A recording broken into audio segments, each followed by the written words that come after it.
से स्टार्ट हो चुका है jujutsu Kaisen Shibuya incident arc. और ये वाली जो सी स्टोरी होगी ये सीजन 1 के बाद की स्टोरी होगी। तो बिना टाइम वेस्ट किए स्टार्ट करते हैं। तो फिर हम एपिसोड की शुरुआत में देखते हैं कि इटाडोरी और नोबारा मूवी और शॉपिंग का प्लान बनाते हैं और फुशिगुरो उन्हें वहाँ पर छोड़कर चला जाता है। और तब इटाडोरी नोबारा से मूवी देखने के लिए पूछता है और उसे मूवी के बारे में एक्सप्लेन करने लगता है। तब नोबारा कहती है, आखिरकार ये किस तरह की बेकार सी मूवी है, मुझे नहीं देखनी कोई मूवी, मैं शॉपिंग पर जा रही हूँ। और तब वो दोनों अलग अलग रास्ते चले जाते हैं। और यहाँ प्रिंसिपल गाकुगांजी टोडो और मे से रिकमेंडेशन मांगते हैं कि वो किन स्टूडेंट्स को ग्रेड 1 सॉर्सरर बनाना चाहते हैं। तब मे माकी और पांडा का नाम लेती है और टोडो फुशिगुरो नोबारा और इटाडोरी का नाम लेता है और इन पांचों को ग्रेड 1 सॉर्सरर के लिए रेकमेंड किया जाता है। तब हमें टोडो बताता है, जिन लोगों को 2 या 2 से ज्यादा ग्रेड 1 सॉर्सरर्स ने रेकमेंड किया हो उन्हें अब के ग्रेड 1 सॉर्सरर्स या फिर जो कि ग्रेड 1 सॉर्सरर्स बनने वाले हैं उनके साथ कुछ मिशंस करने होंगे। और अगर वो एक सर्टेन क्राइटेरिया पूरा कर लेते हैं तो उन्हें सेमी ग्रेड 1 में प्रमोट कर दिया जाएगा और फिर उन्हें ग्रेड 1 मिशन दिए जाएंगे जो कि उन्हें अकेले करने होंगे और उसी के हिसाब से डिसाइड किया जाएगा कि वो ग्रेड 1 सॉर्सरर्स बनेंगे या फिर नहीं। पर मेरा बेस्ट फ्रेंडो जरूर रेकमेंड होगा। और जब तक सुकुना कोऑपरेट करने से मना करता रहेगा मैनेजमेंट्स मिशन का डेंजर और ज्यादा बढ़ाते रहेंगे ताकि वो और ज्यादा सुकुना की फिंगर्स को इकट्ठा कर सके।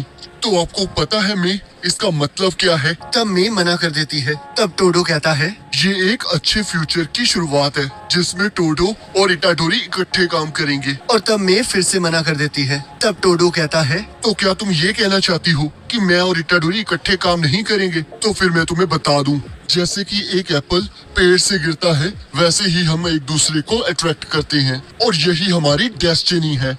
तब मे कहती है, मेरे कहने का मतलब ये था कि जो सॉर्सरर जिस बंदे को रेकमेंड करता है वो उसके साथ काम नहीं कर सकता। जिसे सुनकर टोडो उदास हो जाता है और मे वहाँ से चली जाती है। और यहाँ एक लड़की नोबारा के पास आकर इटाडोरी के बारे में पूछने लगती है और तब वो लड़की नोबारा को अपनी और इटाडोरी की फोटो दिखाती है। तब नोबारा कहती है, क्या ये सच में तुम हो? तब वो लड़की कहती है, मैं ग्रेजुएशन के बाद 15 सेंटीमीटर बढ़ चुकी हूँ और टोक्यो आने के बाद यहाँ के एनवायरनमेंट की वजह से मुझ पर बहुत ज्यादा प्रेशर था, इस वजह से मैं ऐसी बन गई। वैसे सच कहूँ अगर बंदा ऐसे मोटे से पतला हो सकता है तो जिम जाने की जरूरत क्या है? नोबारा से ज्यादा तो मैं हैरान हूँ। ये फोटो मैंने इटाडोरी के साथ बहुत हिम्मत से खिंचवाई थी। मैं तो उस दिन उससे उसका फोन नंबर भी मांगना चाहती थी पर किसी वजह से मांग नहीं पाई और उसके बाद मैं टोक्यो आ गई। और जब मैंने आज इटाडोरी को देखा तो मैंने सोचा शायद मेरे पास एक और चांस है। तब नोबारा हैरान होकर कहती है, तो क्या तुम्हारा मतलब वो है?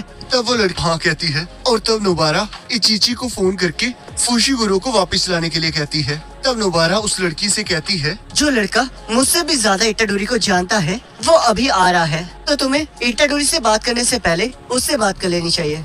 तब वो लड़की कहती है, कहीं आप भी उसमें इंटरेस्टेड तो नहीं हो? तब नोबारा कहती है, बिल्कुल नहीं, ये दुनिया चाहे तबाह ही हो जाए फिर भी ये इम्पॉसिबल है। और तब नोबारा को चेस्ट में कुछ महसूस होने लगता है और तब हम देखते हैं वहाँ फुशिगुरो आ जाता है। तब नोबारा फुशिगुरो से पूछती है, क्या तुम्हें पता है कि इटाडोरी की कोई गर्लफ्रेंड है या नहीं, क्योंकि ये लड़की युको ओजावा उससे मिलना चाहती है। तब फुशिगुरो कहता है, क्या तुम्हारा मतलब वो है? तब नोबारा हाँ कहती है। तब फुशिगुरो कहता है, मुझे नहीं लगता उसकी कोई गर्लफ्रेंड है क्योंकि जब भी हमने उसे टोक्यो आने के बारे में पूछा है तब वो ज्यादा स्ट्रेस में नहीं लगता है और उसके रूम में एक सेलिब्रिटी का फोटो भी है और मुझे नहीं लगता कि जिस लड़की की गर्लफ्रेंड होगी वो ऐसा कुछ करता होगा। और तब युको फुशिगुरो से इटाडोरी का टाइप पूछती है। तब फुशिगुरो कहता है, उसने एक बार कहा था कि उसे लंबी लड़कियां पसंद है। तब नोबारा युको के साथ चीयर्स करते हुए कहती है, इसका मतलब तुम्हारे चांसेस हैं, तो चलो इटाडोरी को बुलाते हैं। और तब हम देखते हैं इटाडोरी बहुत जल्दी वहाँ पहुँच जाता है। तब नोबारा सोचती है, मुझसे बहुत बड़ी गलती हो गई है, मैंने तो इटाडोरी को बताया ही नहीं कि ये कौन है और इतने ज्यादा चेंज होने के बाद इटाडोरी तो इसे पहचान ही नहीं पाएगा। और तब युको इस बात से उदास हो जाएगी कि इटाडोरी ने उसे तो पहचाना ही नहीं। पर हम देखते हैं इटाडोरी उसे पहचान लेता है और तब हमें इटाडोरी और युको का पास दिखाया जाता है जहाँ स्कूल के कुछ बच्चे इटाडोरी से उसकी पसंदीदा लड़की पूछते हैं। तब इटाडोरी मना कर देता है। तब वो लड़की कहती है, अगर तुम्हें कोई चूज करना हो तो तुम किसे चूज करोगे? और तब इटाडोरी यूको का नाम लेता है। और तब इटाडोरी के दोस्त कहते हैं, पर वो तो बहुत मोटी है। तब इटाडोरी कहता है, तो क्या हुआ, पर उसके मैनर्स और उसकी हैंडराइटिंग बहुत सुंदर है। और तब यूको सोचती है, लड़कियों का वेट जल्दी बढ़ जाता है, पर मैं तो पैदा ही मोटी हुई थी। पर मैं उसे चूज नहीं करूंगी जो मुझे चूज नहीं करेगा। इटाडोरी ने मेरी वो साइड देखी है जिसके बारे में मैं भी नहीं जानती थी, पर मैं उसे छोड़कर बाकी सभी लड़कों को हेट करती हूँ। पर शायद मेरे पास एक चांस है, पर अगर मैं सोचूं तो आखिर में मैंने बस वही जिंदगी जी है जिससे मैं नफरत करती थी। और तब हम देखते हैं इटाडोरी उसे बाय करके वहाँ से चला जाता है। तब यहाँ फुशिगुरो कहता है, क्या उनका बिना नंबर एक्सचेंज किए जाना ठीक रहेगा? तब नोबारा कहती है, उसके पास मेरा नंबर है तो सब कुछ ठीक ही होगा। तब नोबारा कहती है, फुशिगुरो, मुझे अपनी फीलिंग्स के बारे में समझ आ गया है। अगर मेरे बॉयफ्रेंड बनने से पहले इटाडोरी की गर्लफ्रेंड बन गई तो मुझे बहुत बुरा लगेगा। और तब इटाडोरी वहाँ आ जाता है और वो लोग उसे सामान उठाने के लिए दे देते हैं। और तब इटाडोरी मूवी देखने के लिए भागने लगता है और वो दोनों भी उसके साथ भागने लगते हैं। और यहाँ आयोरी गोजो की बात के बारे में सोच रही होती है जिसने उसे क्योटो स्कूल को इन्वेस्टिगेट करने के लिए कहा होता है। और तब वहाँ नोबारा, इटाडोरी और फुशिगुरो वहाँ आ जाते हैं। तब आयोरी कहती है, तुम्हें गोजो ने धोखेबाज के बारे में तो बताया ही होगा, तो मेरे हिसाब से 2 लोग हैं जो कि कर्स यूजर्स के साथ काम कर सकते हैं, और उनमें से एक तो प्रिंसिपल से भी ज्यादा हाई लेवल पर है जिसके बारे में मैं कुछ नहीं कर सकती, और दूसरा वो है जो कि उस हायर ऑफिसर को न्यूज देता है। तो हम उसे टारगेट करेंगे।